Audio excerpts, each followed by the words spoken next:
તારીખમાં 3.5 થી 4 રૂપિયા ફ્યુઅલ કોસ્ટ લાગી જાય છે અમને. બરાબર છે. બેન, અને એના પછી અમારું મેન્ટેનન્સ ને આ વીમો ને ટેક્સ લાગે છે. પ્લસ અમુક ગાડીઓ પ્રાઇવેટ ગાડીઓ ફરે છે, એટલે જો અમે કોઈ ગુનો નથી કર્યો કે અમે આ સરકારને આટલો મોટો ટેક્સ આપીએ છીએ. રોડ ટેક્સ અમારો દર 3જા વર્ષે કે 5મા વર્ષે અમારું પાસિંગ આવે છે.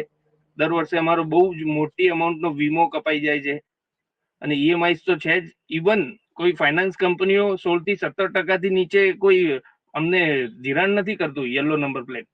તમે ગાડી પ્રાઇવેટ લો ને, આ સેમ ગાડી મોડલ ડિઝાયર ગાડી તમારે લેવી હોય તો 8% મળે છે.